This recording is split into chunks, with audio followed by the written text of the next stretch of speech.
Welcome. कालच्या लेक्चरमध्ये आपण SN1 SN2 रिॲक्शन मेकॅनिझम बघितली होती. त्यानंतर आपण अल्किल हलाइड आणि अरिल हलाइड याच्यामधला डिफरन्स पण बघितलेला होता, बरोबर आहे. त्यानंतर आपण काय बघितलं होतं तर preparation of alkyl halide, preparation of aryl halide आपण काल बघितलेलं होतं. आता आजच्या लेक्चरमध्ये जे पॉईंट्स आपण कव्हर करणार आहोत त्यातला पहिला पॉईंट आहे reactions of aryl halide. Okay, aryl halide हे इलेक्ट्रोफिलिक सबस्टिट्यूशन रिॲक्शन्स देतात. तर त्या कुठल्या इलेक्ट्रोफिलिक सबस्टिट्यूशन रिॲक्शन्स देतात हे आपण आजच्या लेक्चरमध्ये पहिला पॉईंट बघणार आहोत. दुसरा पॉईंट, अरिल हलाइडच्या कुठल्या नेम रिॲक्शन्स आहेत, जसं वुड्स फिटिक रिॲक्शन किंवा फिटिक रिॲक्शन. तर या दोन्ही रिॲक्शन आपण आजच्या लेक्चरमध्ये बघणार आहोत. हा पार्ट झाला की आपला अरिल हलाइडचा पार्ट पूर्ण होणार आहे. आता मी जसं तुम्हाला कालच्या लेक्चरमध्ये सांगितलं होतं की काही पार्ट आहे जो MCQच्या पॉईंट ऑफ व्ह्यूनी तुम्हाला लक्षात ठेवणं गरजेचं आहे. तर तो पार्ट जो आहे तो आज मी कवर करणार आहे. तर त्यामध्ये पहिला आहे physical properties of alkyl halide. त्यानंतर युजेस ऑफ हॅलोजिनेटेड कंपाऊंड्स. ह्या ज्या काही गोष्टी आहेत ह्या तुम्हाला जितक्या छोट्या छोट्या करून लक्षात ठेवता येतील, त्याचा क्रक्स जेवढा तुम्ही लक्षात ठेवाल तेवढं तुम्हाला ते अप्लाय करायला सोपं जातं मोठे मोठे पॅरेग्राफ वाचण्यापेक्षा. तर आपण आज हे पॉईंट्स कव्हर करणार आहोत, राहिलेले सगळे. आणि सगळ्यात शेवटीचा पॉईंट आपण जो बघणार आहोत तो आहे प्रिपरेशन ऑफ ग्रिग्नार्ड रिएजंट. आता हा सगळ्यात शेवटी मी का घेतला आहे, कारण की यानंतरचा जो चॅप्टर आहे अल्कोहोल, फिनॉल आणि इथर, तिथे या ग्रिग्नार्ड रिएजंटचा मेजर रोल आहे आणि तो ताजा लक्षात राहावा म्हणून सगळ्यात शेवटी ती रिॲक्शन मी घेतलेली आहे. ओके, सो आपला आजचा हा टॉपिक कवर झाला की आपण 15 क्वेश्चन्स जस्ट ट्रायल म्हणून आपण MCQचे सॉल्व्ह करणार आहोत, बरोबर. ओके, म्हणजे मी तुम्हाला क्वेश्चन सॉल्व्ह करून दाखवणार आहे. तुम्हाला खाली डिस्क्रिप्शनमध्ये तो क्वेश्चन पेपर पण मिळेल. तुम्ही घरी आधी सॉल्व्ह करायचा प्रयत्न करा आणि मग राहिलेला पार्टचा व्हिडिओ तुम्ही बघू शकता, त्याचं एक्सप्लेनेशन तुम्ही बघू शकता. ओके, सो आता आपण सुरू करूया reactions of aryl halide. Okay, तर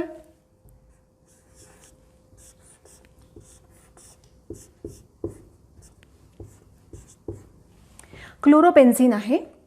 आता क्लोरोबेन्झीन हा कुठली रिॲक्शन दाखवेल, तर क्लोरोबेन्झीन हा इलेक्ट्रोफिलिक सबस्टिट्यूशन दाखवेल. न्यूक्लिओफिलिक सबस्टिट्यूशन रिॲक्शन कधी दाखवतो, कोणत्या कंडिशनला दाखवतो, त्यावर कुठले ग्रुप असला तर काय इफेक्ट होतो, हे सगळं आपण कालच्या लेक्चरला बघितलेलं आहे.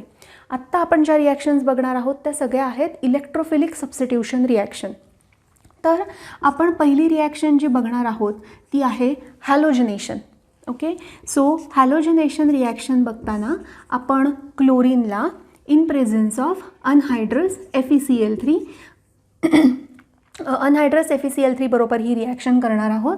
आपल्याला जो काही प्रॉडक्ट मिळणार आहे तो मिळणार आहे एकदा क्लोरीन हा ऑर्थो पोझिशनवर आणि एकदा क्लोरीन हा पॅरा पोझिशनवर. आता ऑर्थो आणि पॅरालाच मिळायचं कारण काय आहे, तर क्लोरीनवरती लोन पेअर असते.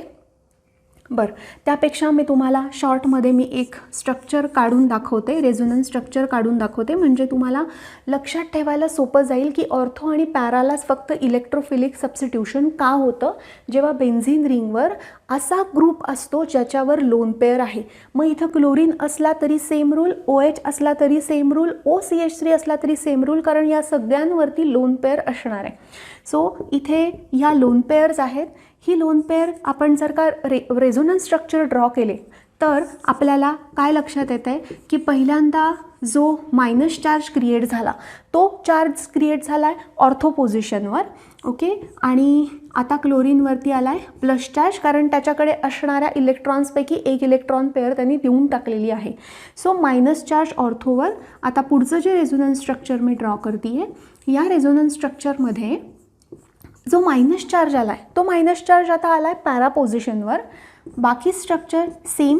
त्यानंतर परत हा जेव्हा चार्ज पुढे ट्रॅव्हल करेल, इलेक्ट्रॉन पुढे ट्रॅव्हल करतील, तेव्हा आपल्याला जे काही मिळतं तेव्हा ऑर्थोवर परत मायनस चार्ज. आता ऑर्थोवर जो मायनस चार्ज आलेला आहे तो परत क्लोरीनवरती जाणार as a lone pair.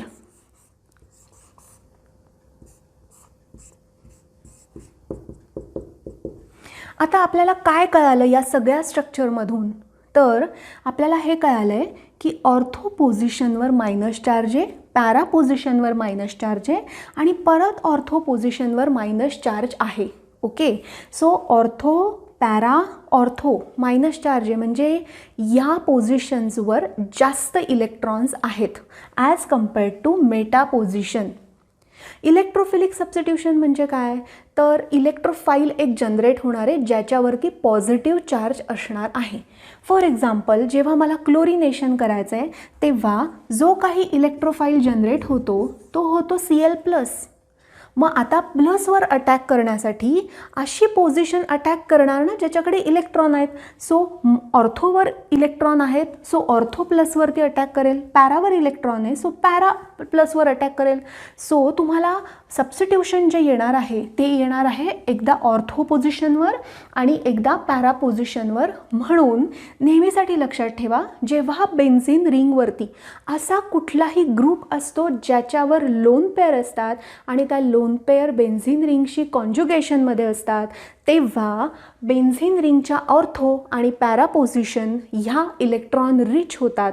Electron rich पोझिशनच attack करू शकतात अशा स्पेसिसवर ज्याच्यावरती पॉझिटिव्ह चार्ज आहे आणि त्या रिस्पेक्टिव्ह पोझिशनवर म्हणजे ऑर्थो आणि पॅरावरती तुम्हाला तो इलेक्ट्रोफाईल आलेला दिसतो. ओके, सो आपल्याला मिळाला आहे ऑर्थो क्लोरो डायबेन्झीन आणि पॅरा डायक्लोरोबेन्झीन आणि ऑर्थो डायक्लोरोबेन्झीन.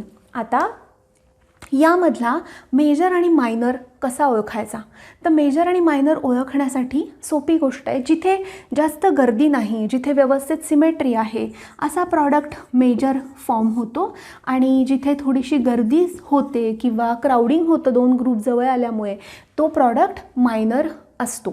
आणि आता बाय प्रॉडक्ट्स तुम्हाला लिहायचे आहेत. क्लोरोबेन्झीनचे 2 हायड्रोजन जे निघणार आहे, तर मी याला लिहिते ट्वाईस HCl. रिॲक्शन बॅलन्स झाली आहे का तुम्ही एकदा बघू शकता. इकडे 4 क्लोरीन्स आहेत, इथेही 4 क्लोरीन्स आहेत. सो हे होतं क्लोरिनेशनच्या बाबतीत.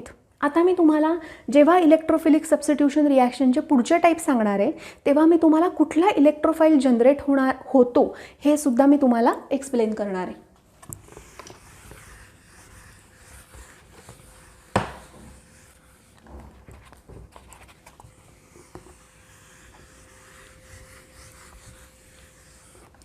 पुढची जी आपण रिॲक्शन बघणार आहोत ती आहे concentrated HNO3 concentrated H2SO4च्या प्रेझेन्समध्ये heating.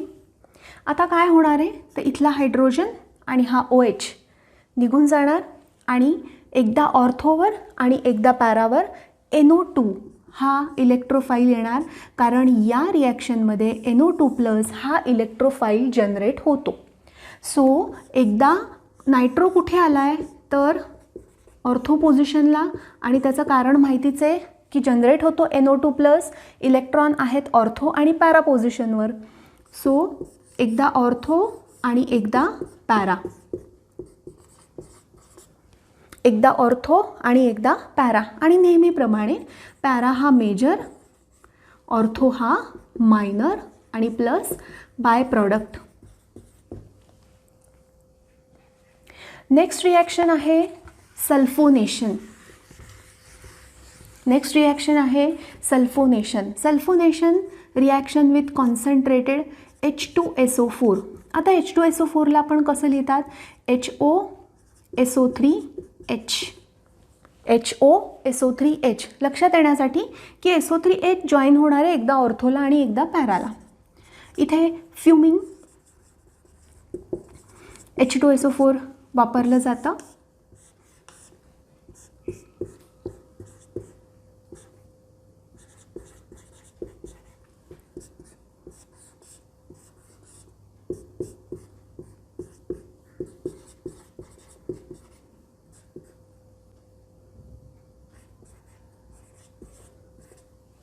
Same हा आहे मेजर, हा आहे मायनर. तर हे झालं सल्फोनेशन. त्यानंतर पुढची जी रिॲक्शन आहे ती रिॲक्शन आहे अल्कायलेशन.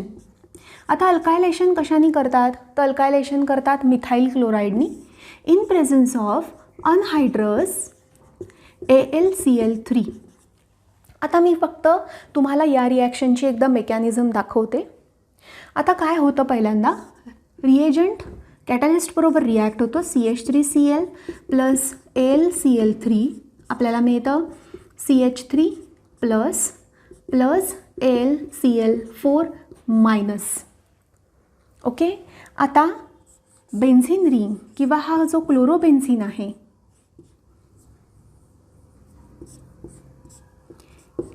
तो CH3 प्लसवर अटॅक करणार आहे. कोण कोणावर अटॅक करेल? ज्याच्याकडे इलेक्ट्रॉन आहेत तो, ज्याच्याकडे इलेक्ट्रॉन नाहीत त्याच्यावर अटॅक करेल.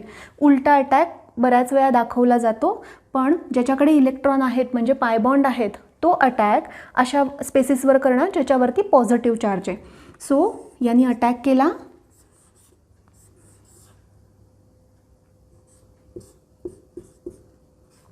इथे आहे CH3, इथे आहे एक हायड्रोजन. ओके. सो हा जो तयार झालेला आहे याला इंटरमिजिएट म्हणतात. हा स्टेबल आहे. कशामुळे हा स्टेबल असेल? तर रेझोनन्समुळे. आता आपल्याला पुढे जाताना या AlCl4 जे तयार झालेलं आहे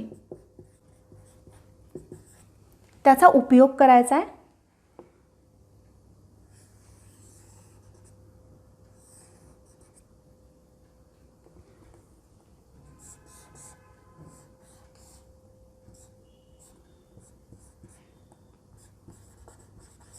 डबल बॉन्ड परत आलेला आहे आणि आपल्याला काय मिळालेलं आहे? तर ऑर्थोवर CH3. सो अशी ही मेकॅनिझम होते. आधी CH3 प्लस हा इलेक्ट्रोफाईल जनरेट होतो. बेन्झिन रिंग या इलेक्ट्रोफाईलवर अटॅक करते. अटॅक केल्यानंतर AlCl4 मायनस हायड्रोजन काढून घेतो आणि अरोमाटायझेशन स्टेप होते. बेन्झिनला त्याचे इलेक्ट्रॉन्स परत मिळतात आणि CH3 ऑर्थो पोझिशनवर येतो. सेम अटॅक तुम्ही पॅरानी दाखवला की तुम्हाला पॅरा पोझिशनला सुद्धा CH3 मिळेल. मग आता आपल्याला याचे प्रॉडक्ट्स कळालेले आहेत. त्याचे प्रॉडक्ट्स आहेत, दुसरा प्रॉडक्ट आहे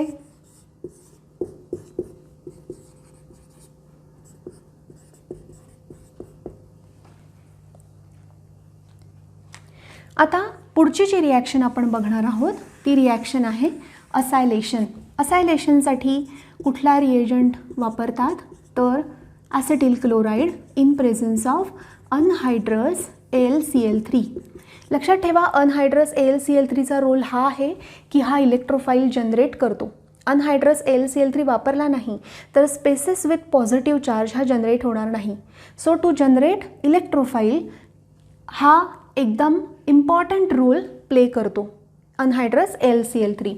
आपल्याला माहिती आहे की हा क्लोरीन निघून जाणार आहे, इथे प्लस चार्ज तयार होणार आहे. So CH3C double bond O plus हा झाला इलेक्ट्रोफाईल. त्यावर पाय बॉन्ड अटॅक करेल बेन्झिन रिंगचा. एकदा तुम्हाला ऑर्थो पोझिशनला C double bond O CH3 मिळेल आणि एकदा तुम्हाला पॅरा पोझिशनला C डबल बॉन्ड O आणि CH3 मिळेल.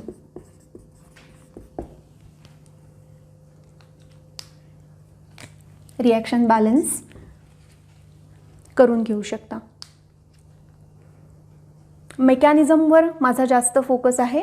कुठे जर का रिॲक्शन लिहिताना टू वगैरे मेन्शन करायचा राहिलेला असू शकतो तर तुम्ही तिथे रिॲक्शन बॅलन्स करून घेऊ शकता. रिॲक्शन बॅलन्सिंग तुम्हाला माहितीच आहे. प्रॉडक्ट साईडचे ॲटम्स काउंट करायचे, रिॲक्टंट साईडला पण तेवढेच ॲटम एक्झॅक्टली आलेले पाहिजेत. सर या सगळ्या होत्या electrophilic substitution reactions of aryl halide. आपण तो सिलेक्ट केला होता क्लोरोबेन्झिन.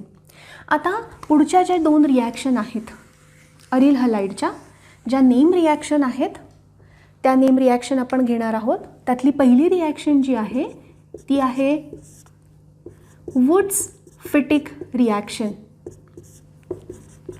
Woods Fittig reaction.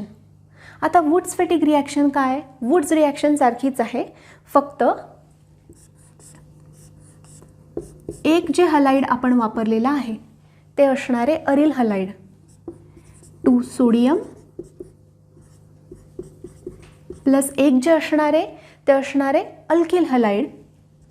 याची reaction in presence of dry इथर आपल्याला काय मिळणार आहे? तर सबस्टिट्यूटेड, आपल्याला काय मिळणार आहे? Substituted aryl halide. Substituted aryl halide.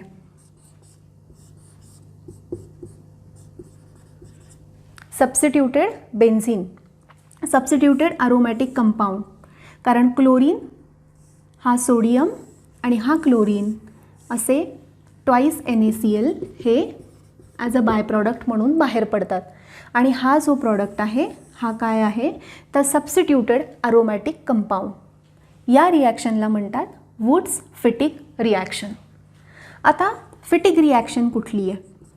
तर फिटिक रिॲक्शनमध्ये अरिल हलाइडचीच रिॲक्शन केली जाते. अरिल हलाइडला सोडियम बरोबर रिॲक्ट करतात इन प्रेझन्स ऑफ ड्राय इथर. काय मिळेल?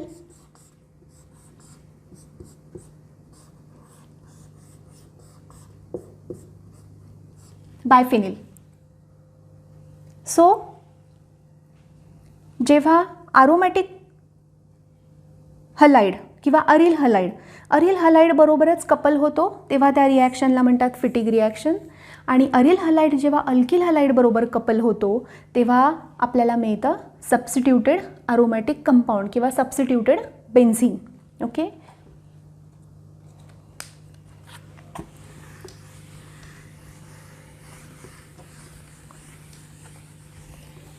सो आता आपल्या रिॲक्शन्स ऑफ अरिल हलाइड या इथे कंप्लीट झालेल्या आहेत. आता आपण जो पुढचा पार्ट बघणार आहोत तो आहे physical properties of alkyl halide. जो मी म्हणलं होतं की जो शेवटच्या क्षणी रिवाईज करायचा पार्ट आहे तो पार्ट मी आत्ता घेते आहे. तो आहे फिजिकल प्रॉपर्टीज.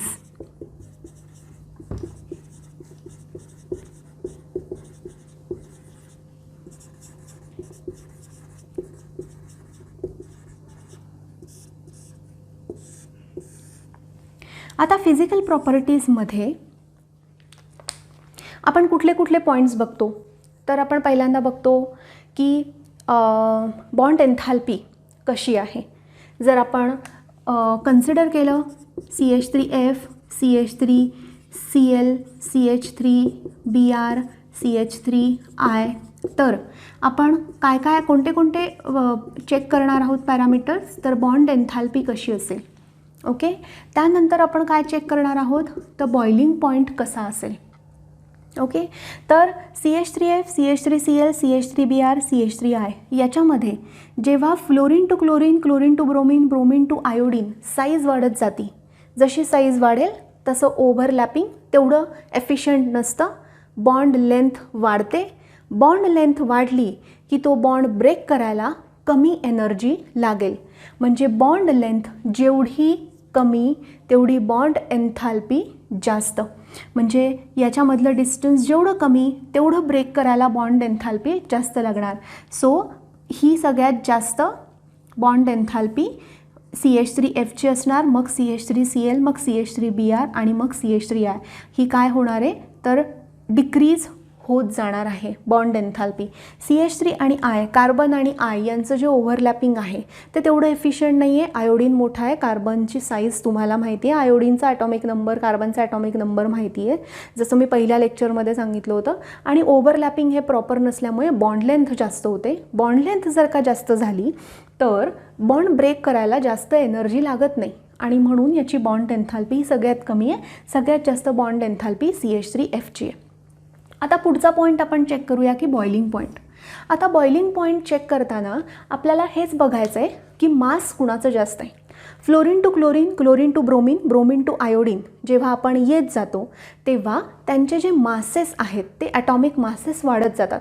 ॲटॉमिक मास वाढलं की wonder wall force of attraction वाढतं आणि बॉइलिंग पॉईंट हा वाढत जातो. सो बॉइलिंग पॉईंट जो आहे तो डाऊन द ग्रुप काय होणार आहे, इन्क्रीज होणार आहे.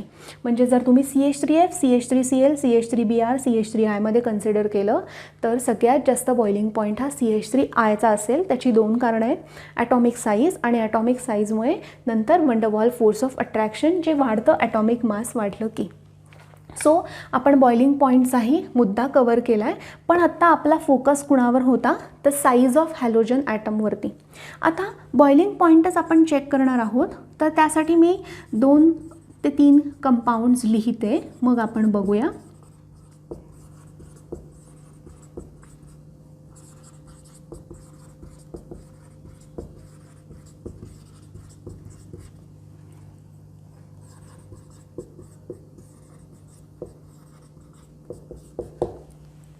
आता काय होतं, तर हे इथाइल क्लोराईड आहे, हे ब्युटाइल क्लोराईड आहे, हे जे आहे ते पेंटिल क्लोराईड आहे, हा टर्शरी ब्युटिल क्लोराईड आहे. तर इथे सगळीकडे क्लोरीन आहे. मग आता बॉइलिंग पॉईंट कसा ओळखायचा, तर जेव्हा स्ट्रेट चेन असते आणि कार्बन वाढत जातो, जसं कार्बन वाढणार आहे तसा बॉइलिंग पॉईंट वाढणारच आहे, कारण मास वाढत जाणार आहे. पण जेव्हा स्ट्रेट चेनमध्ये वाढत जातं, कार्बनची संख्या स्ट्रेट चेनमधली वाढत जाते, तसं बॉइलिंग पॉईंट हा वाढत जातो. पण जर का ब्रांचिंगमधले कार्बन वाढले तर बॉइलिंग पॉईंट हा कमी होतो. का कमी होतो, कारण मॉलिक्यूल छोटा होतो. मॉलिक्यूल छोटा झाला की त्याला बॉईल करायला, म्हणजे हीट दिली की त्याला ट्रान्सफर व्हायला फार वेळ लागत नाही, तुम्हाला जास्त हीट वाढवावी लागत नाही, थोड्याशा हीटमध्ये तो कंपाऊंड बॉईल व्हायला लागतो. सो जेव्हा ब्रांचिंग वाढतं तेव्हा बॉइलिंग पॉईंट हा कमी होतो. सो लक्षात ठेवायचं नेहमी की कार्बन ॲटम वाढला की बॉइलिंग पॉईंट वाढणारच आहे. जशी चेन लेंथ वाढत जाईल, स्ट्रेट चेन लेंथ वाढत जाईल, तसा बॉइलिंग पॉईंट वाढणार आहे आणि ब्रांचिंगमुळे बॉइलिंग पॉईंट हा डिक्रीज होतो. हे तुम्ही कुठल्याही एक्झाम्पलला अप्लाय करू शकतात. जेव्हा MCQमध्ये क्वेश्चन देतात की कुठला बॉइलिंग पॉईंट सगळ्यात जास्त असणार आहे, तेव्हा हेच सगळे पॅरामीटर्स चेक करायचे. आधी बघायचे की दिलेल्या 4ही MCQमध्ये सेमच हॅलोजन दिलेला आहे का. जर सेम हॅलोजन दिलेला असेल तर मग कार्बनची चेन लेंथ चेक करायची. जर कार्बनची चेन लेंथ चेक करून तुम्हाला आन्सर मिळालं नाही तर मग पूर्ण स्ट्रक्चर ड्रॉ करा. बघा कुठे स्ट्रेट चेन आहे, कुठे ब्रांच आहे. ब्रांचिंगचा बॉइलिंग पॉईंट कमी, स्ट्रेट चेन असेल तर त्याचा बॉइलिंग पॉईंट जास्त. आणि जर तुम्हाला MCQमध्ये वेगवेगळे हॅलोजन दिले असतील तर तुमच्यासमोर तर पिक्चर क्लिअर होतं. ज्याचं ॲटॉमिक मास जास्त त्या अल्किल हलाइडचा बॉइलिंग पॉईंट जास्त असणार आहे. ओके, सो ह्या आत्ता आपण जे काही बघितले आहेत त्या आहेत फिजिकल प्रॉपर्टी. फिजिकल प्रॉपर्टीमध्ये अजून एक पॉईंट असतो, तो म्हणजे असतो सोल्युबिलिटी. आता सोल्युबिलिटीमध्ये जे अल्किल हलाइड्स आहेत, हे अल्किल हलाइड्स आणि अल्किल हलाइड्स यांच्यामधलं अट्रॅक्शन हे खूप स्ट्रॉंग आहे. आणि अल्किल हलाइड जर तुम्ही वॉटरमध्ये डिझॉल्व्ह करायचा प्रयत्न केला तर अल्किल हलाइड आणि वॉटर यांच्यामध्ये कुठल्याही प्रकारचं हायड्रोजन बॉन्डिंग हे तयार होणार नाही आहे. आणि हायड्रोजन बॉन्डिंग तयार होत नाही, कुठल्याच टाईपचं बॉन्डिंग नाही आहे, म्हणून अल्किल हलाइड हे वॉटरमध्ये सोल्युबल नाही आहेत. ओके, सो हे कशामध्ये सोल्युबल आहेत तर नॉनपोलर सॉल्व्हंट्समध्ये हे जे काही अल्किल हलाइड्स आहेत हे सोल्युबल आहेत. आता आपण जर का अरिल हलाइडच्या बाबतीमध्ये बोललो तर अरिल हलाइडमध्ये काय आहे, बेन्झिन रिंग आहे. सो हे जे काही सगळे अरिल हलाइड्स आहेत हे कशामध्ये सोल्युबल असणार आहेत, ऑर्गॅनिक सॉल्व्हंट्समध्ये सोल्युबल असणार आहे. वॉटरमध्ये ते अजिबातच सोल्युबल होणार नाहीत. त्यानंतर अरिल हलाइड्सचाच आपल्याला जर का मेल्टिंग पॉईंट हा जर का पॉईंट बघायचा असेल तर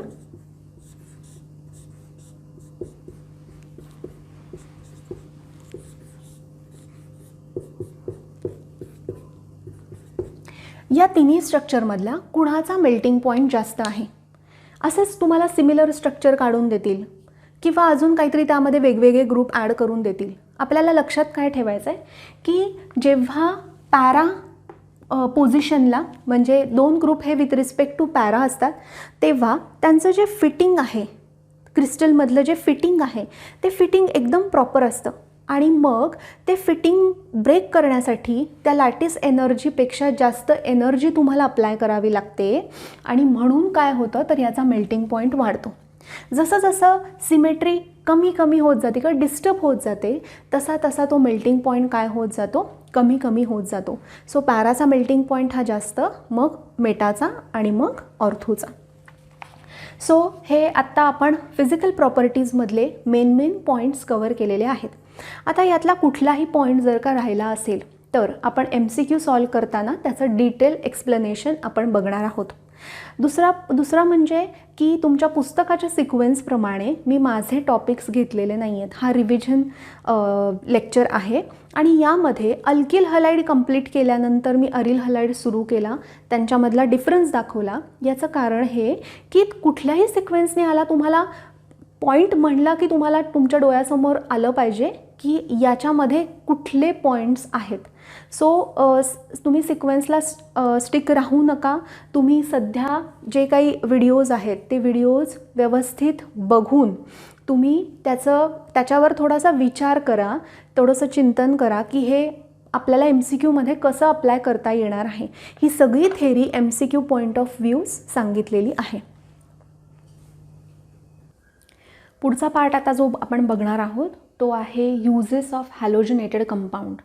आता युजेस ऑफ हॅलोजनेटेड कंपाऊंड जे बुकमध्ये दिलेली आहे ती पूर्ण खूप मोठी माहिती त्यांनी दिलेली आहे. तर एवढे सगळे पॉईंट्स लक्षात ठेवण्यापेक्षा काही छोट्या छोट्या गोष्टी ज्या महत्त्वाच्या आहेत किंवा ज्याच्यावर क्वेश्चन येऊ शकतो असे पॉईंट्स फक्त तुम्ही लक्षात ठेवा. ते पॉईंट्स काढून मी बोर्डवर लिहिलेले आहे. तर फ्रिऑन्स आहे, तर फ्रिऑन्सचा यूज कशामध्ये आहे तर रेफ्रिजरंट म्हणून फ्रिऑन्स यूज करतात फ्रीजमध्ये किंवा एअर कंडिशन्समध्ये. आता फ्रिऑन्स हा कशासाठी रिस्पॉन्सिबल आहे तर ओझोन डिप्लेशनसाठी. आता हे 10th पर्यंत आपण सगळं वाचलेलं असतं. सो फ्रिऑन्स हा अगदी सोपा आहे, तुम्हाला माहिती आहे. त्यानंतर आहे डायक्लोरोमिथेन. तर डायक्लोरोमिथेन त्याचा एक यूज आहे मेजर, तो सॉल्व्हंट म्हणून वापरला जातो. डायक्लोरोमिथेन हा सॉल्व्हंट म्हणून वापरला जातो का, कारण की त्याचं जो बॉइलिंग पॉईंट आहे तो बॉइलिंग पॉईंट कमी असल्यामुळे कुठल्याही रिॲक्शन मिक्सचरमधनं आपल्याला जर का सॉल्व्हंट काढून टाकायचं असेल तर असा मिक्सचर घेतात, असा सॉल्व्हंट घेतात की ज्याचा बॉइलिंग पॉईंट खूप कमी आहे आणि जो इझिली निघून जाऊ शकतं, जे सॉल्व्हंट इझिली निघून जाऊ शकतं. सो डायक्लोरोमिथेन हा म्हणजे एक खूप चांगला सॉल्व्हंट आहे आणि तो वापरला जातो. त्यानंतर त्याचा यूज आहे डिग्रीसर म्हणून, ग्रीस काढण्यासाठी वापरतात किंवा पेंट रिमूव्हलमध्ये वापरतात.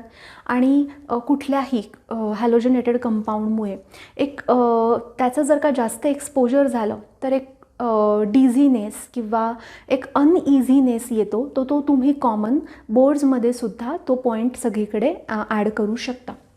डिझीनेस, फटीग, नॉशिया. त्यानंतर आहे क्लोरोफॉर्म. क्लोरोफॉर्म पण सॉल्व्हंट म्हणून वापरला जातो. क्लोरोफॉर्मचा यूज बऱ्याचशा रिॲक्शनमध्ये रिएजंट म्हणून सुद्धा केला जातो. त्याचीच एक रिॲक्शन आपल्याला अल्कोहोल फिनॉल इथर्समध्ये बघायची आहे. तर CCl2 डायक्लोरोकार्बिन, कार्बनवरती मी 2 डॉट दिलेत, त्याला कार्बिन म्हणतात. तर डायक्लोरोकार्बिन, तर हा जो डायक्लोरोकार्बिन आहे हा कशापासून तयार करतात तर क्लोरोफॉर्मपासून तयार करतात. आणि प्रिपरेशन ऑफ फ्रिऑन्समध्ये सुद्धा क्लोरोफॉर्म वापरला जातो. त्यानंतर आहे कार्बन टेट्राक्लोराईड. तर कार्बन टेट्राक्लोराईड काय, तर carbon tetrachloride he as a solvent म्हणून वापरतात. तुम्हाला सिम्पल रिॲक्शन जर का आठवत असेल तर alkyne plus Br2 in presence of CCl4. CCl4 काय आहे तर सॉल्व्हंट आहे, तर ते CCl4 सॉल्व्हंट म्हणून वापरतात. हा त्याचा पहिला यूज आहे. दुसरा म्हणजे तर सोर्स ऑफ क्लोरीन, क्लोरीनचा सोर्स म्हणून वापरतात. त्यानंतर it is used as a cleaning agent आणि तो टॉक्सिक असतो. टॉक्सिक हा पॉईंट तुम्ही सगळीकडे लिहू शकता. त्यानंतर आहे ऑयडोफॉर्म. आता टॉक्सिक तुम्ही काय लिहू शकता की एका सर्टन लिमिटनंतर जास्त एक्सपोजर झालं तर ते टॉक्सिक आहेत असं स्पेसिफिक तुम्ही मेन्शन करू शकता. आता आयडोफॉर्म आहे. आयडोफॉर्मचा यूज अँटीसेप्टिक हे आपल्याला माहिती आहे, सगळ्यांना माहिती आहे. त्यानंतर जास्त जर का एक्सपोजर झालं तर सेंट्रल नर्वस सिस्टीमला अफेक्ट करतं. सो हे सगळे जे काही मेन यूजेस आहेत हे तुम्ही फक्त वर्डिंग वाईज लक्षात ठेवले तर तुम्हाला बोर्ड्सलाही त्याच्यावर फार जास्त वेळ द्यायला लागणार नाही. आणि आता स्पेसिफिक युजेस रिलेटेड जर का काही MCQ येत असतील तर ते आपण MCQ डिस्कस करताना आपण डिटेलमध्ये घेणार आहोत. म्हणजे फॉर एक्झाम्पल असा एखादा MCQ येतो की क्लोरोफॉर्म कशाबरोबर रिॲक्ट केला की टिअर गॅस तयार होतो. तर मग हा जो क्वेश्चन आहे हा युजेसवरच आहे. मग आपण तो डिटेलमध्ये MCQ सॉल्व्ह करताना डिस्कस करणार आहोत. तर आत्ता आपण युजेस हा पॉईंटसुद्धा कवर केला. मी फक्त एकदा रिवाईज करते. आधी पहिल्या लेक्चरला आपण नॉमेनक्लेचर, डेफिनेशन किंवा आपण preparation, reactions of alkyl halide या घेतल्या होत्या. नंतर आपण SN1 SN2 रिॲक्शन बघितल्या. त्यानंतर आपण अल्किल हलाइड अरिल हलाइडमधला बेसिक डिफरन्स जो आहे तो बेसिक डिफरन्स आपण समजून घेतला. अल्किल हलाइड ज्या रिॲक्शन दाखवतो तो अरिल हलाइड का दाखवत नाही हे आपण बघितलं. न्यूक्लिओफिलिक सबस्टिट्यूशन काय आहे ते आपण बघितलं. त्यानंतर आपण पुढे जाऊन अरिल हलाइड प्रिपरेशनच्या मेथड्स बघितल्या. अरिल हलाइड्सच्या रिॲक्शन आजच्या लेक्चरमध्ये बघितल्या आहेत. फिटिग रिॲक्शन आणि वुड्स फिटिग रिॲक्शन या दोन नेम रिॲक्शन, कपलिंग रिॲक्शन्स आपण पाहिलेल्या आहेत. त्यानंतर फिजिकल प्रॉपर्टी हा जो पॉईंट MCQमध्ये विचारला जातो सारखा तो पॉईंट मी आज कव्हर केलेला आहे. अल्किल हलाइड्सचा पण आणि अरिल हलाइड्सचा पण. आणि त्यानंतर लास्ट पॉईंट जो होता तो होता युजेस ऑफ हॅलोजनेटेड कंपाऊंड्स. अजून एक पार्ट राहिला आहे तो म्हणजे प्रिपरेशन ऑफ ग्रिग्नार्ड रिएजंट. आता ग्रिग्नार्ड रिएजंट काय आहे तर अल्किल हलाइड जेव्हा ॲक्टिव्ह मेटल लाईक मॅग्नेशियम बरोबर रिॲक्ट होतात आपल्याला जेव्हा कंपाऊंड मिळतो RMgX, या RMgXला म्हणतात ग्रिग्नार्ड रिएजंट. आता हा ग्रिग्नार्ड रिएजंट काय आहे तर Grignard reagent is an organometallic compound. It is an organometallic compound. Carbon organic, metal organometallic compound. तर ह्या कंपाऊंडचा यूज काय आहे तर ह्या कंपाऊंडचा यूज असा आहे की या कंपाऊंडमुळे तुम्हाला डायरेक्ट कार्बन आणि कार्बनमध्ये बॉन्ड फॉर्म करता येतो.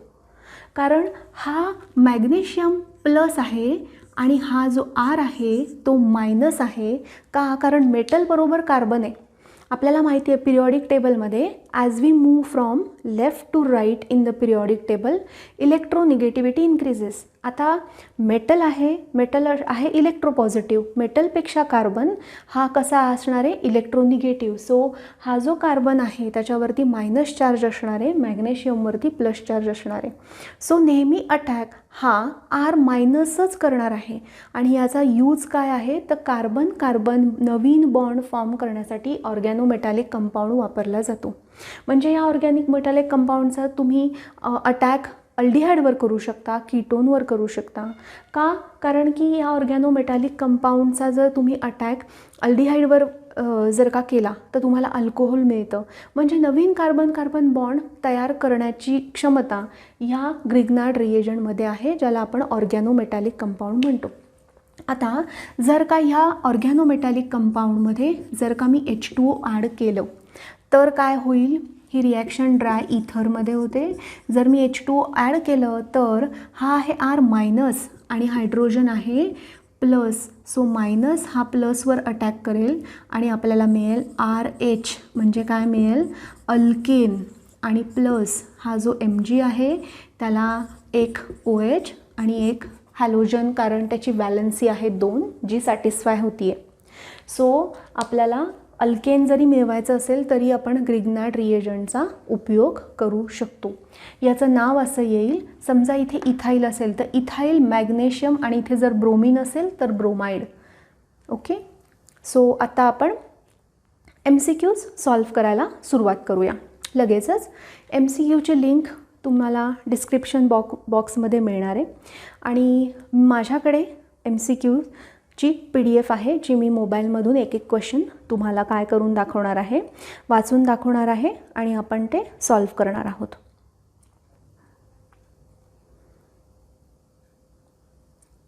तर पहिला क्वेश्चन आहे which reagent cannot be used to prepare an alkyl halide from an alcohol. Which reagent cannot be used to prepare an alkyl halide from an alcohol. आता त्याचे जे काही ऑप्शन आहेत ते ऑप्शन आहेत, मी इथे शॉर्टमध्ये क्वेश्चन लिहिते की आपल्याला प्रिपेअर काय करायचं आहे, तर ROH2RCl आणि विचारलं आहे कुठला रिएजंट आपण वापरत नाही. पहिला रिएजंट आहे SOCl2, दुसरा रिएजंट आहे PCl5, तिसरा रिएजंट आहे NaCl आणि चौथा जो रिएजंट आहे तो HCl प्लस ZnCl2. आता आपला प्रिपरेशनचा चार्ट आठवा. प्रिपरेशनच्या चार्टमध्ये आपल्याला लक्षात येईल की SOCl2 आपण वापरला आहे. SOCl2च्या रिएक्शनला डार्झन्स रिॲक्शन असंही म्हणतात. हे तुम्हाला आता MCQसाठी जे जे छोटे पॉईंट्स येतील ते मी पॉईंट्स तेव्हाच्या तेव्हा सांगत जाईन. सो SOCl2च्या रिएक्शनला डार्झन्स रिॲक्शन असंही म्हणतात. आता SOCl2 पासून SOCl2 वापरून ROH2RCl बनवता येतं. PCl5 आणि PCl3सुद्धा ROH2RCl या कन्व्हर्जनसाठी वापरतात. HCl आणि ZnCl2 याला आपण म्हणतो लुकास रिएजंट, किंवा जेव्हा कॉन्सन्ट्रेट HCl आणि ZnCl2 वापरतात त्याला ग्रूव्ज प्रोसेस असं सुद्धा म्हणतात. मग आता राहिलं काय, तर NaClनी ROH2RCl असं कन्व्हर्जन आपल्याला करता येणार नाही. का करता येणार नाही, त्याचं जर का कारण हवं असेल तर अल्कोहोल आणि NaCl ह्यांना कंबाईन करण्यासाठी आपल्याकडे तसं कंबाईनच होणार नाही, ते एकमेकांमध्ये मिक्सच होणार नाहीत. हा सॉल्ट आहे, हा ऑर्गॅनिक कंपाऊंड आहे, ते रिॲक्ट कसं होणार, काहीच ड्रायव्हिंग फोर्स नाही आहे. सो हे कन्व्हर्जन NaCl करू शकणार नाही. ओके, आता आपण जाऊया पुढच्या MCQला. पुढचा MCQ आहे, एक रिॲक्शन दिली आहे.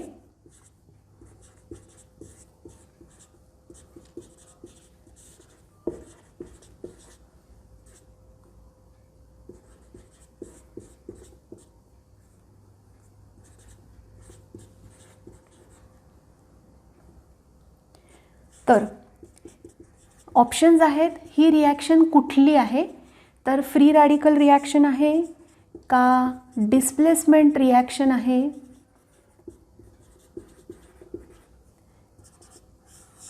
का इलिमिनेशन रिॲक्शन आहे,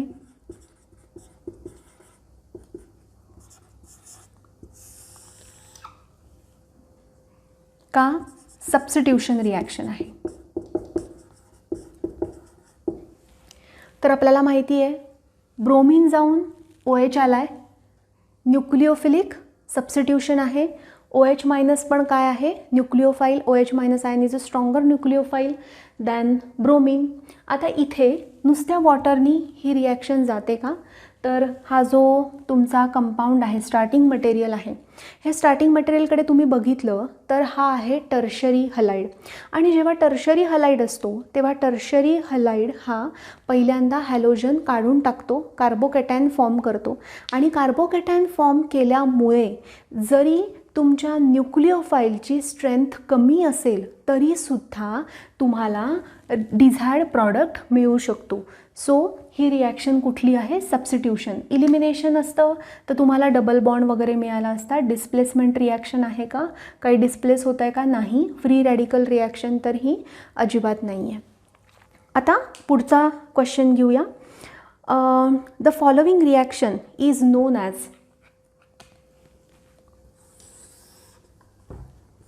following reaction is known as C2H5OH plus SOCl2. He reaction in presence of pyridine केली, तुम्हाला मिळालं आहे C2H5Cl प्लस SO2 आणि प्लस HCl. ओके, सो या रिॲक्शनचं नाव काय आहे असा क्वेश्चन आहे. Following reaction is known as Darzens procedure, Kharasch effect, Williamson synthesis, Hunsdiecker synthesis reaction. तर खराश इफेक्ट आपल्याला माहिती आहे. खराश इफेक्ट काय आहे, तर Kharasch effect anti Markovnikov's rule, त्यालाच खराश इफेक्ट म्हणतात. विलियमसन्स मेथड तुम्हाला माहिती आहे, अल्किल हलाइडपासून इथर तयार करण्याच्या मेथडला विलियमसन सिंथेसिस म्हणतात. त्यानंतर हुंट्स-डिकर सिंथेसिस रिॲक्शन जी आहे ती रिॲक्शन अल्कोहोल टू क्लोराईड या प्रकारची रिॲक्शन नाही आहे. आता तुम्हाला ही सिलेबसमध्ये दिलेली नाही आहे रिॲक्शन. डार्झन्स प्रोसिजर जी आहे, डार्झन्स प्रोसिजर म्हणजेच conversion of OH to Cl with the help of thionyl chloride. आता इथे मध्ये जो पिरिडीन वापरला आहे, तर पिरिडीनचा उपयोग काय आहे, तर हे जे HCl तयार होतं, हे HCl काय आहे, तर ॲसिडिक आहे. तर ते ॲसिडिक HCl क्वेंच करायला, त्याची ॲक्टिव्हिटी बंद करण्यासाठी हा पिरिडीन वापरला जातो. तेवढ्यासाठी पिरिडीन हा इथे लिहिलेला आहे आणि पिरिडीनचा मेजर रोलसुद्धा आहे. सो हा झाला आपला थर्ड क्वेश्चन. नेक्स्ट क्वेश्चन आहे reaction of aqueous sodium hydroxide. मी बोर्ड क्लीन करते म्हणजे पुढचे क्वेश्चन्स मला लिहिता येतील.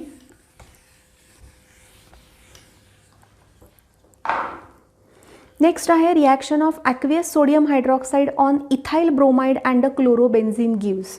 इथाइल ब्रोमाइड आणि दुसरा आहे क्लोरोबेन्झीन.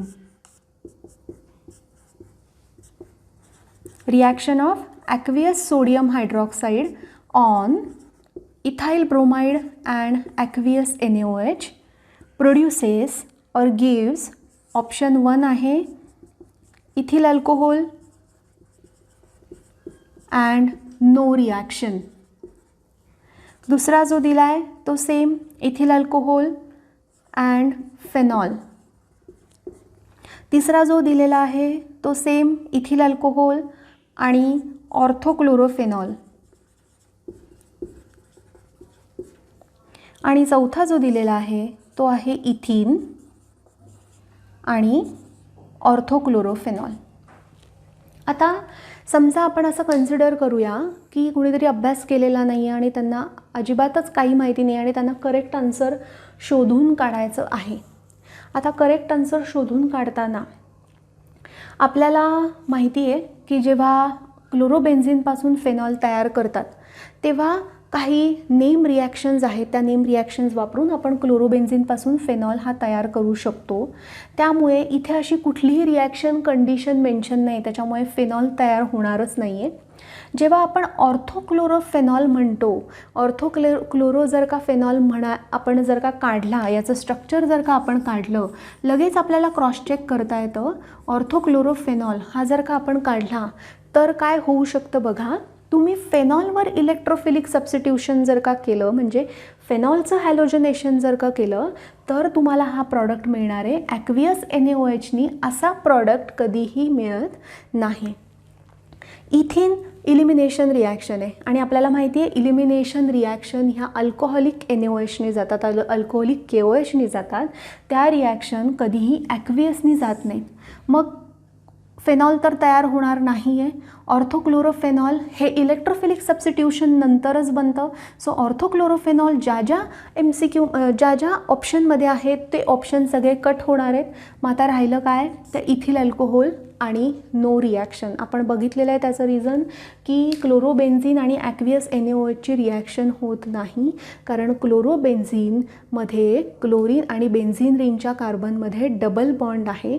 तो डबल बॉन्ड कॅरेक्टर ब्रेक करणं, डायरेक्ट न्यूक्लिओफिलिक सबस्टिट्यूशन होणं पॉसिबल नाही. त्याला काही विगरस कंडिशन्स अप्लाय कराव्या लागतात किंवा ऑर्थो आणि पॅरा पोझिशनवर काय असावं लागतं, electron विड्रॉईंग group like nitro. So हा होता आपला 5वा MCQ. 4था MCQ. 5वा MCQ आपण बघूया. इथिलिडिन डायब्रोमाइड इज. स्ट्रक्चर विचारलं आहे. इथिलिडिन डायब्रोमाइड.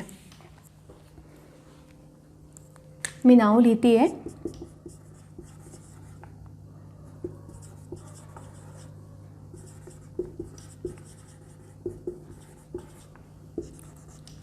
इथिलिडिन डायब्रोमाइड. आता जेव्हा DENE शेवटी असतं तेव्हा लक्षात ठेवायचं की हा जेमिनल डायहलाइड आहे. जेमिनल डायहलाइड लिहिताना शेवटी DENE नी एंड करतात. इथिलिडिन डायब्रोमाइड.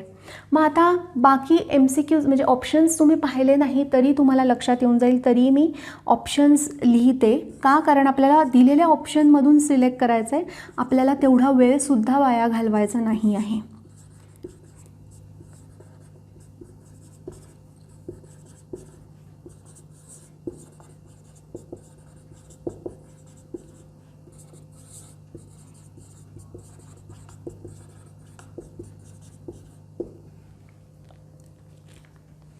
आता आपल्याला काय करायचं आहे, तर आपल्याला करेक्ट आन्सर चूज करायचं आहे इथिलीन डायब्रोमाइडचं.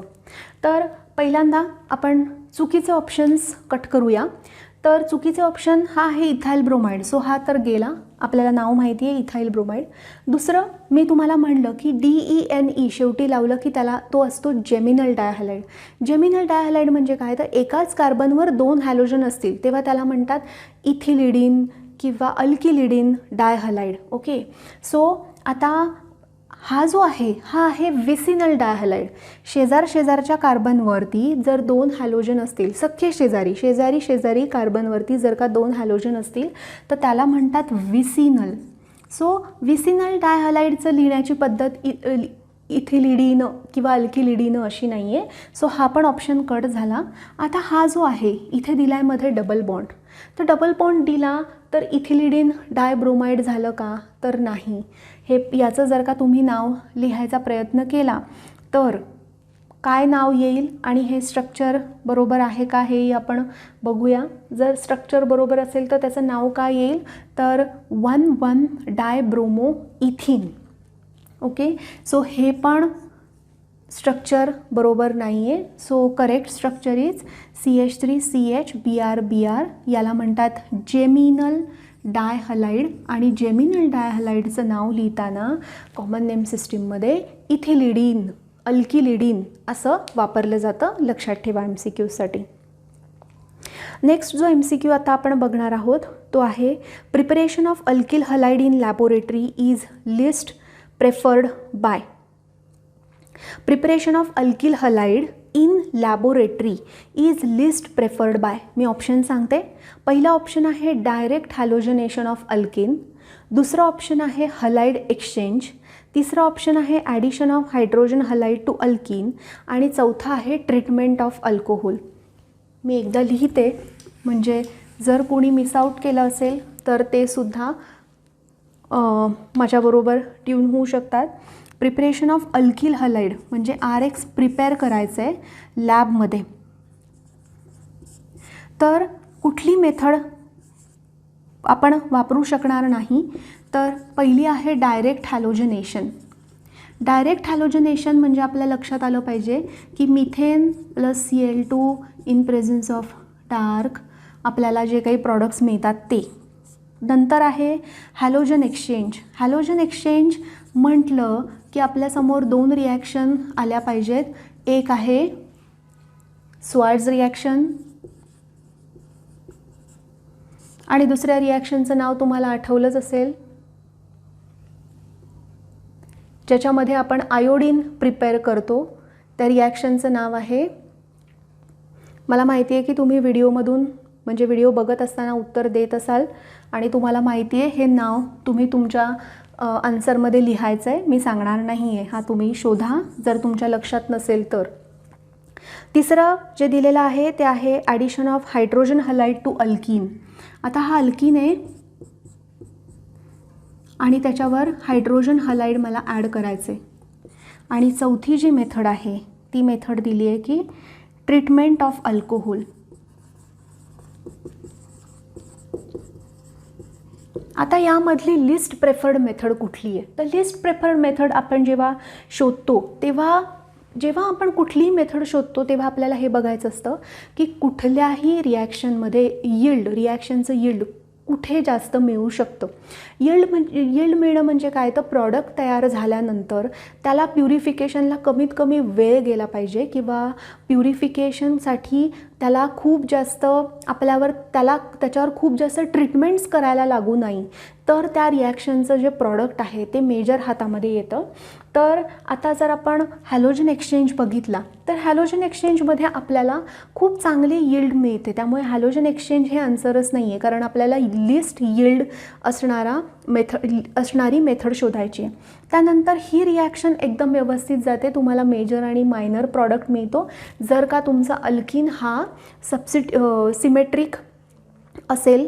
सिमेट्रिक नसेल तर, सिमेट्रिक असेल तर एकच प्रॉडक्ट मिळणार आहे.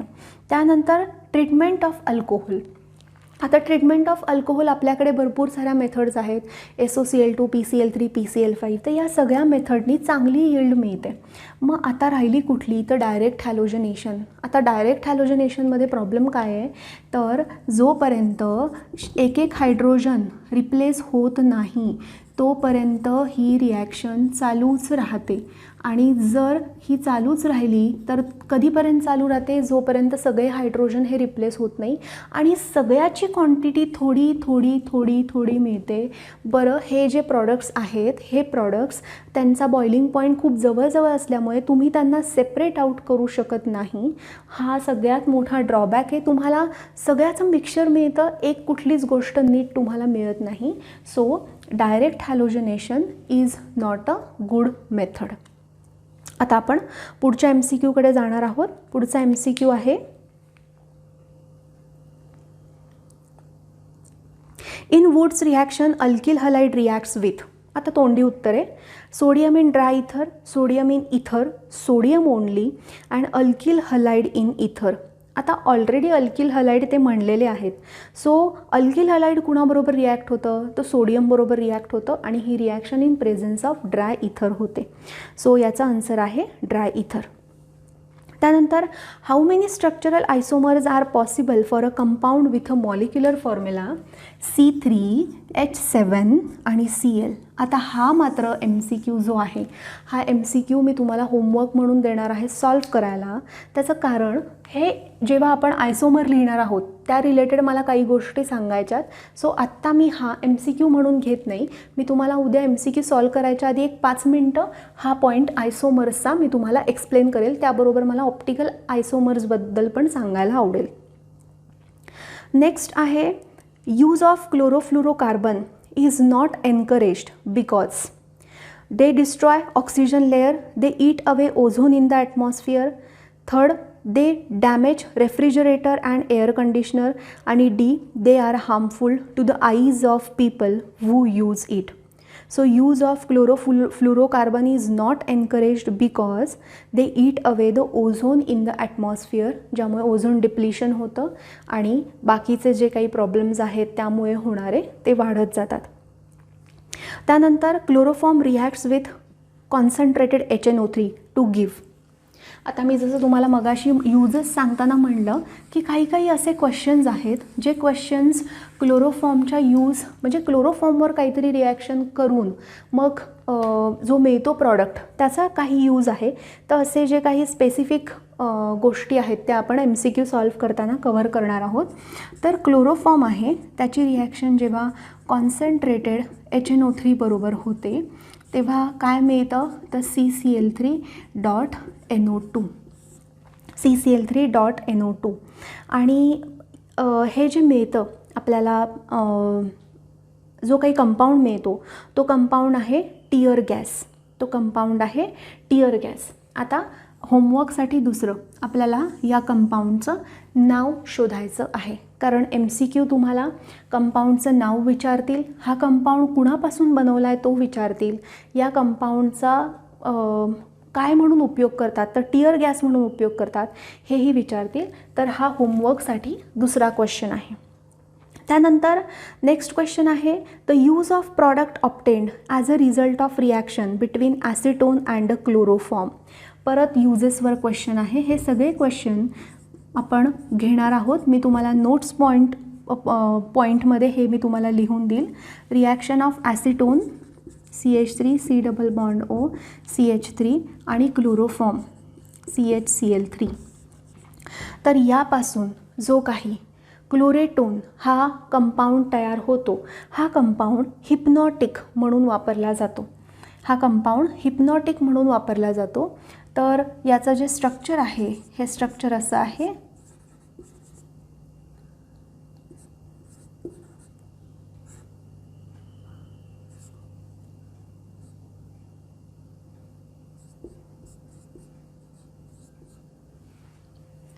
क्लोरेटोन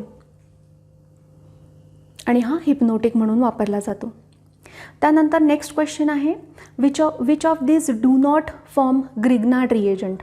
आता ग्रिग्नार्ड रिएजंट कोण फॉर्म करू शकणार नाही असं विचारलं आहे. तर ऑप्शन्स आहेत CH3I, दुसरा आहे CH3Br, तिसरा आहे CH3F आणि चौथा आहे CH3Cl. तर ग्रिग्नार्ड रिएजंट कोण फॉर्म करत नाही, तर CH3F हा कंपाऊंड ग्रिग्नार्ड रिएजंट फॉर्म करत नाही. ग्रिग्नार्ड रिएजंट फॉर्म करत नाही कारण आपण क्लोरीन, ब्रोमीन, आयोडीनवाले जे कंपाऊंड्स आहेत ते आपण ग्रिग्नार्ड रिएजंट यूज करण्यासाठी वापरतो. फ्लोराईडचे कंपाऊंड्स आपण ग्रिग्नार्ड रिएजंट तयार करण्यासाठी वापरत नाही. त्यानंतर नेक्स्ट क्वेश्चन आहे on treating a mixture of 2 alkyl halides with the sodium metal in dry इथर 2-मिथिल प्रोपेन वॉज ऑप्टेंड. आता आपल्याला काय करायचं आहे, तर जो क्वेश्चन दिला आहे तो असा आहे की 2 अल्किल हलाइड्स म्हणजे 2 अल्किल हलाइड्स दिलेत आणि त्यांची रिॲक्शन होती आहे सोडियम बरोबर इन प्रेझन्स ऑफ ड्राय इथर. म्हणजे ही रिॲक्शन कुठली आहे आपल्या लगेच लक्षात यायला पाहिजे. ती रिॲक्शन आहे वुड्स रिॲक्शन, ज्यामध्ये काय होतं तर कपलिंग. आता जो प्रॉडक्ट आहे त्याचं स्ट्रक्चर त्यांनी दिलं आहे 2-मिथाइल प्रोपेन. ओके, त्यांनी काय दिलं आहे,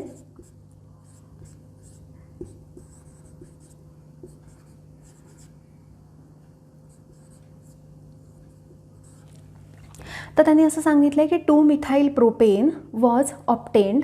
तर अल्किल हलाइड्स कुठले कुठले असतील, तर आता मी त्याचे जे ऑप्शन्स आहेत ते लिहिते. पहिला आहे 2-क्लोरोप्रोपेन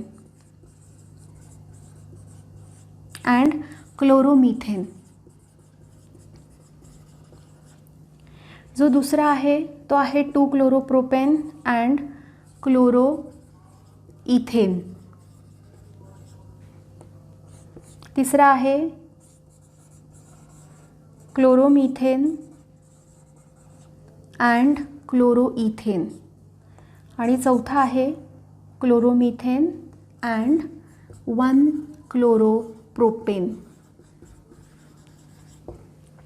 या सगळ्याचे जर का तुम्ही स्ट्रक्चर काढून बघितले, तर आता मी समजा 2-क्लोरोप्रोपेनचं स्ट्रक्चर काढून बघितलं तर CH3 CH Cl CH3. Okay, आणि मी क्लोरोमिथेन काढला तर Cl आणि CH3.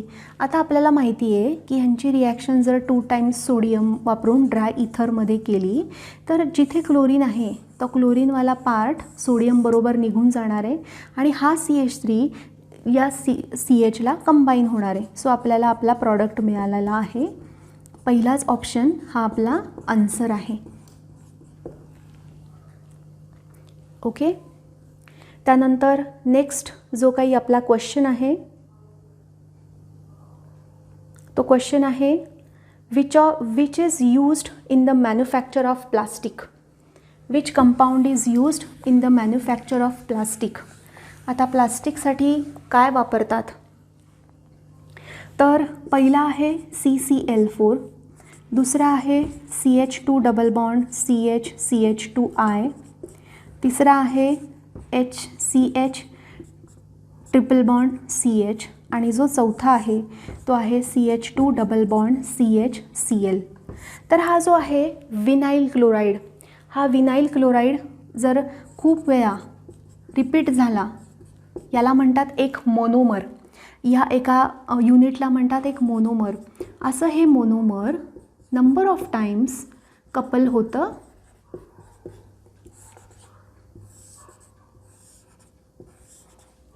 आणि आपल्याला जो काही प्रॉडक्ट मिळतो तो असतो CH2 CHCl. आता हा खूप वेळा रिपीट होऊ शकतो.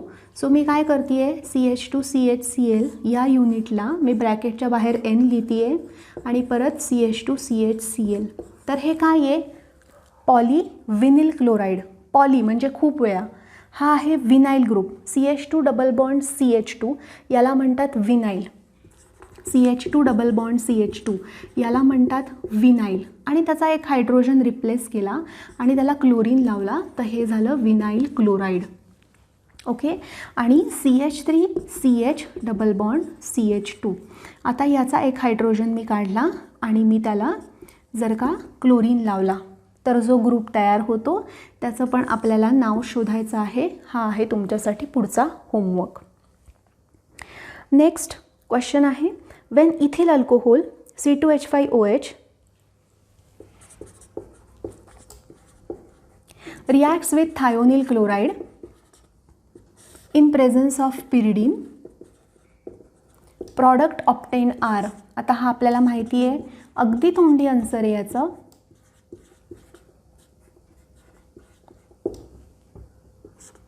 ऑप्शन 1. सो इथे आपण आता 15च MCQ आज सॉल्व केलेले आहेत आणि या सगळ्या MCQची लेवल अगदी इझी होती. तर आपण उद्यापासून जे MCQ सॉल्व करणार आहोत ते थोडेसे मॉडरेट लेवलचे MCQज असणार आहेत आणि त्यांची डिफिकल्टी लेवल थोडी जास्त असणार आहे आणि त्याला मला द्यायला लागणारं एक्सप्लेनेशन पण वेगळं असणार आहे. आज थेअरी प्लस MCQ घेतले, त्यामुळे MCQ आपण 15 कवर केलेले आहेत आज, कारण आपण उद्या MCQ अजून घेणार आहोत. आणि जे काही MCQज आहेत ही जी लेवल होती ती इझी टू मॉडरेट अशी लेवल होती. तर जो काही मी तुम्हाला होमवर्क दिलेला आहे त्या होमवर्कवर तुम्ही काम करा आणि अजून आपल्याला मेथड शिकायच्यात. आन्सरपर्यंत कसं पोचायचं त्या मी पुढच्या लेक्चरला पहिल्यांदा एक्सप्लेन करेन. So thank you so much.